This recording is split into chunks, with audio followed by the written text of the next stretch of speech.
So what causes screen time addiction? Some experts say it's connected to how early we let our kids start playing with tech toys.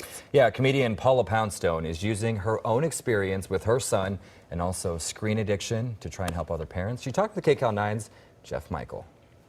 This Monday evening, comedian Paula Poundstone is going to host an evening. It's a very special evening. The topic is the effects of screens on developing brains. It's really an evening to talk about addiction, about our kids becoming addicted to electronic devices. She joins us now to give us a little bit of a preview of what's ahead and why you're doing it.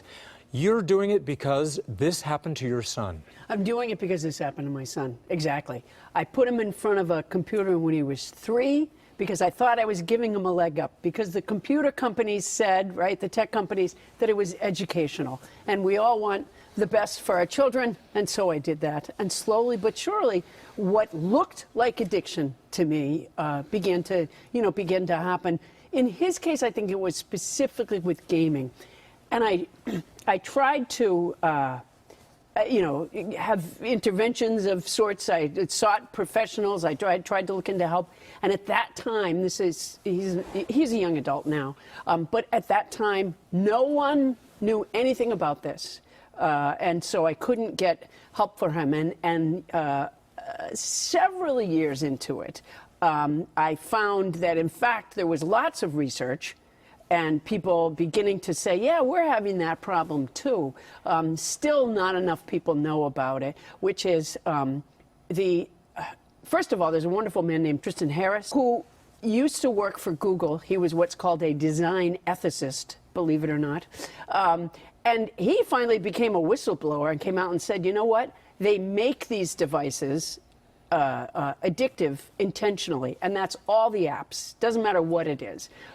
Just little things they can do. They use the stuff that they use for slot machines, so that as a person is on random rewards, right? Random, frequent but unpredictable. Exactly. Rewards, exactly. And this works.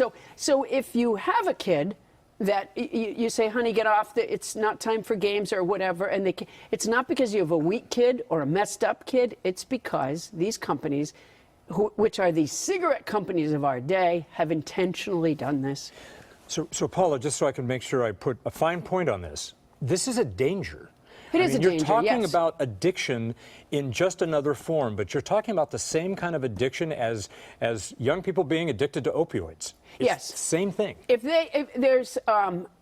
you see an image of a brain overstimulated by cocaine, it looks the same as the image of a brain overstimulated by an interactive screen device. So what do parents do? Well, there's controversy about that.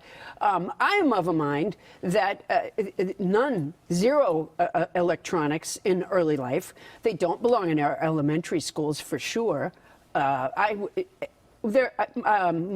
of the speakers I have is named Melanie Hemp, who comes from an organization, is the founder of an organization called Families Managing Media out of Charlotte, North Carolina. And she's a terrific speaker, and she speaks all over the country and has dealt with a cadre of parents and kids dealing with these problems. And she has a lot of good suggestions, and she'll be talking about them that night. And the other speaker that will be there is Dr. Victoria Dunkley, who's one of the premier experts on this topic. And she's written a book called Reset Your Child's Brain. She found, the subtitle of her book is In 4 Weeks. And what she found, because I questioned her about that, is like 4 weeks.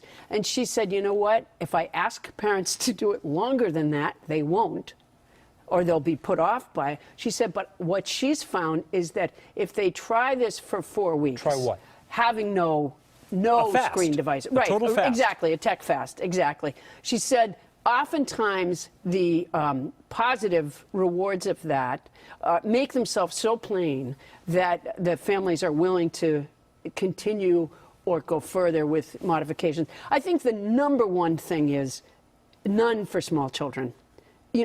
Somebody one day tweeted me, ironically, a picture of a training toilet with a rack for an iPad on it.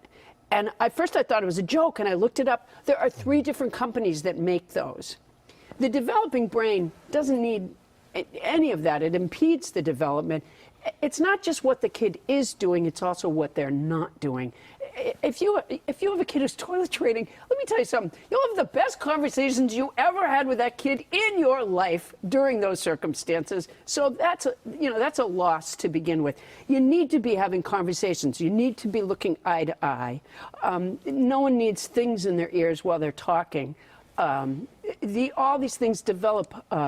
I'm not a great brain scientist for sure, but all these things develop pathways in the brain, and if you're not doing that, there's a huge loss in brain function for kids as they get older. And social skills, non-existent. There's a reason in a they lot don't. of There's kids. a reason they don't develop. Right. So it's not Problem just solving, critical thinking. These are things that are affected by overuse. Okay, so we have to stop, but I hope we've whetted the appetite for people to go. I want to put this up on the screen. This is 7:30 Monday evening at the Moss Theater at New Road School. If you haven't been able to write that down, go to our website, cbsla.com, and attend, because more and more science is proving what Paula Poundstone has been trying to get us to understand. All right, we'll be right back.